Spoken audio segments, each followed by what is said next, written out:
British शासनकाल के समय एक अंग्रेज डिप्टी कलेक्टर मेक्रिग ने भारत में रहते समय कुछ संस्मरण प्रकाशित किए हैं। उनमें एक अध्याय भटकती आत्माओं का भी है। जिस घटना का उल्लेख उन्होंने किया है उसकी भूमिका में लिखा है कि यदि ये मुकदमा मेरे सामने ना चला होता तो मैं इस घटना पर कभी विश्वास नहीं करता, क्योंकि भूत प्रेत के अस्तित्व पर इससे पहले मैंने कभी विश्वास किया ही नहीं। उनके द्वारा प्रस्तुत विस्तृत घटनाक्रम का सार कुछ इस प्रकार है। स्वागत है दोस्तों आप सभी का हमारे चैनल में, जिसका नाम है भूत पास्ता। और आज इसी कड़ी में हम आपको बताएंगे प्रेत आत्मा का प्रतिशोध के बारे में एक दिलचस्प कहानी। चलिए दोस्तों आगे बढ़ते हैं और जानते हैं। घटना जनवरी 1937 की है। भारत में उस समय ब्रिटिश शासन था। केंद्रीय सरकार के भारतीय अधिकारी श्री रामास्वामी स्थानांतरित होकर शिमला आए थे। जो बंगला उन्होंने रहने के लिए मिला था उसमें प्रथम रात्रि को एक महिला की छाया दिखाई दी, साथ ही घंटों की आवाज़ सुनाई दी। इस आवाज़ को सुनते ही श्री रामास्वामी ने भयभीत होकर दूसरे ही दिन वो बंगला छोड़ दिया। श्री रामास्वामी के बंगला छोड़ देने के बाद वो बंगला एक दूसरे मुस्लिम भारतीय अधिकारी को अलॉट कर दिया गया।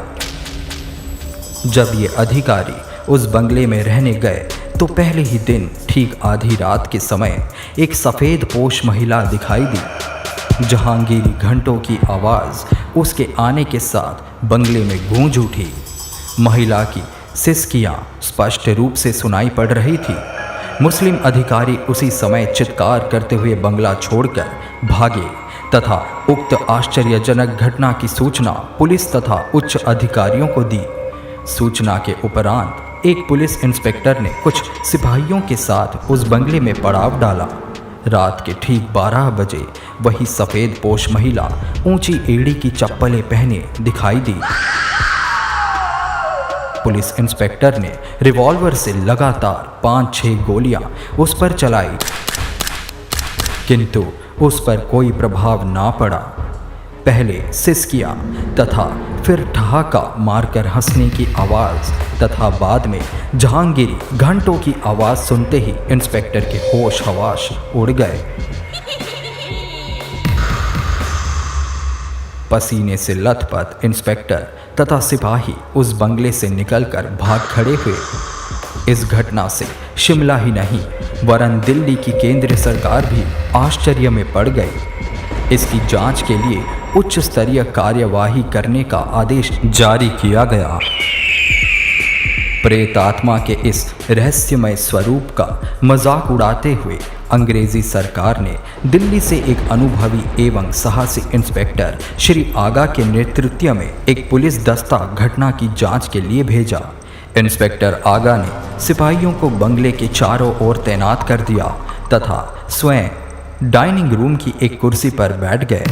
इंस्पेक्टर आगा के कुर्सी पर बैठते ही एक विचित्र बिल्ली उनके पास से उछल कूद मचाती कमरे में ही गायब हो गई।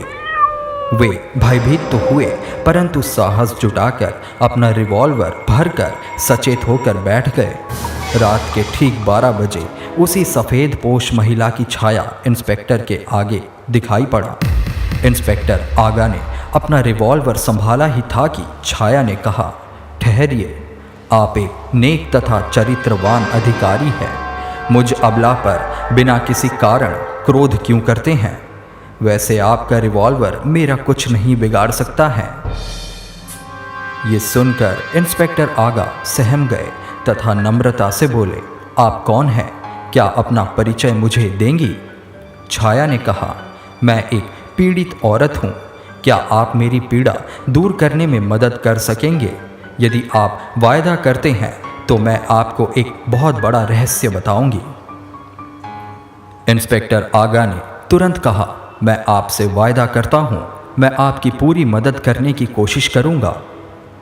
दोस्तों आश्वासन पाके छाया ने अपनी दुख भरी कहानी कहना प्रारंभ किया। मैं एक पहाड़ी लड़की थी। शादी से पहले का मेरा नाम आवेरी था। मेरी माँ वैश्या का धंधा करती थी। मेरी सुंदरता को देखकर शिमला के तत्कालीन पादरी मी आइजिक मेरी ओर आकृष्ट होने लगे। आइजिक तथा मेरी दोस्ती धीरे धीरे प्यार में बदल गई। माँ के विरोध के बावजूद भी मैंने तथा आइजिक ने कोर्ट मैरिज कर ली।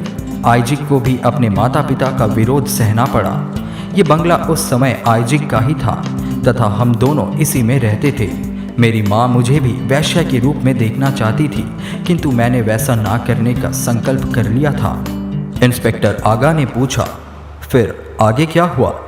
छाया ने कहा, कुछ दिनों बाद मैं गर्भवती हो गई तो मेरी माँ ने आइजिक से संबंध विच्छेद करने के लिए मुझ पर दबाव डाला, क्योंकि उसकी नज़र में पैसों का महत्व अधिक था तथा मुझे प्रेम महत्वपूर्ण जान पड़ा। मैंने माँ की बात को नहीं माना।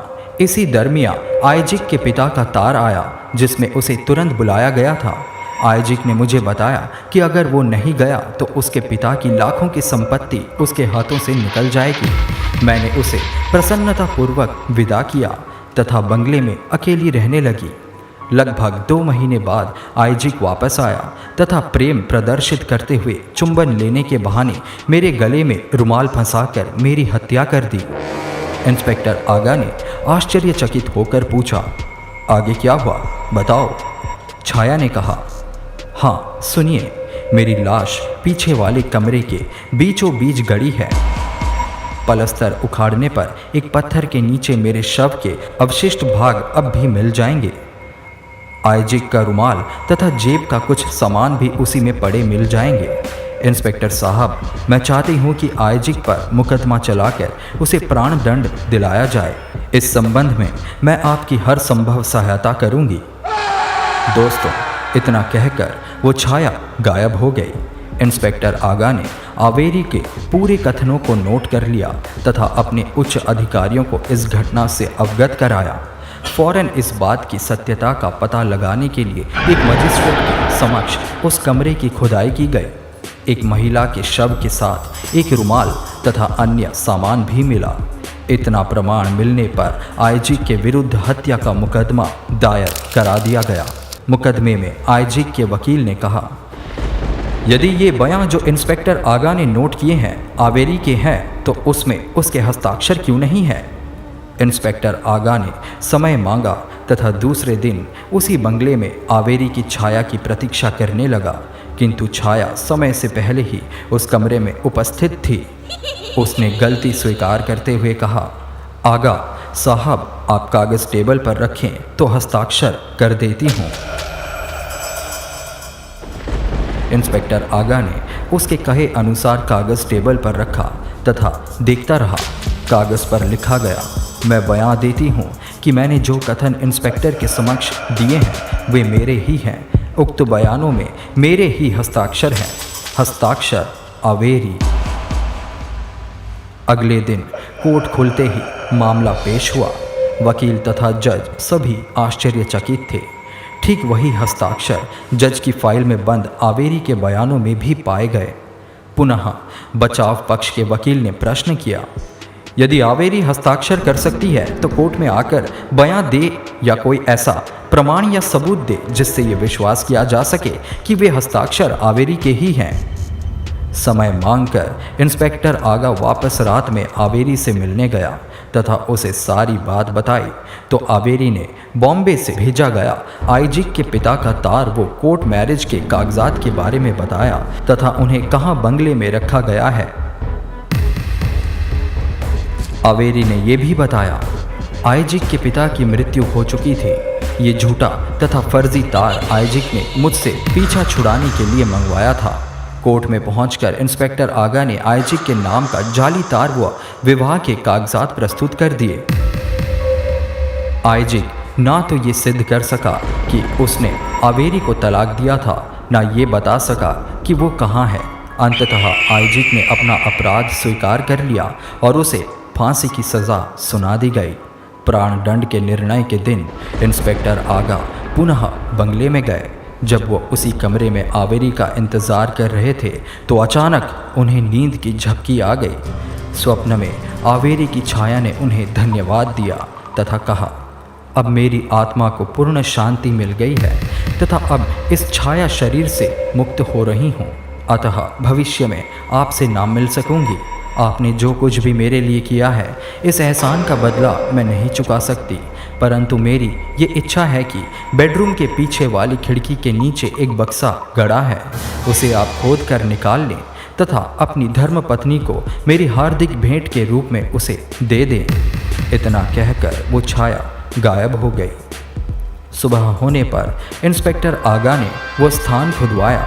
वास्तव में उस स्थान पर एक बक्सा निकला जिसमें लगभग 40,000 रुपये के मूल्य के सोने के आभूषण मिले।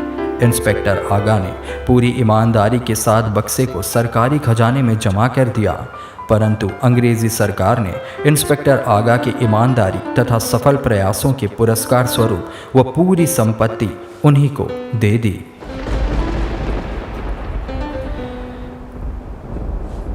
दोस्तों, आज का हमारा कहानी यहीं समाप्त हुआ। ये वीडियो आपको कैसी लगी हमें कमेंट के माध्यम से अवश्य बताएं। वीडियो पसंद आई हो तो लाइक फटाफट करें और अब की बार हम आपसे पूरे 10,000 लाइक्स की उम्मीद रखते हैं। वीडियो को अपने दोस्तों के बीच ज़्यादा से ज़्यादा शेयर करें और इसी तरह के कहानियों से जुड़े रहने के लिए हमारे चैनल को कीजिए सब्सक्राइब और देखते रहिए भूत पास्ता। अगली वीडियो में हम आपको बताएंगे पनडुब्बी में प्रेत की कहानी। तब तक ख्याल रखें।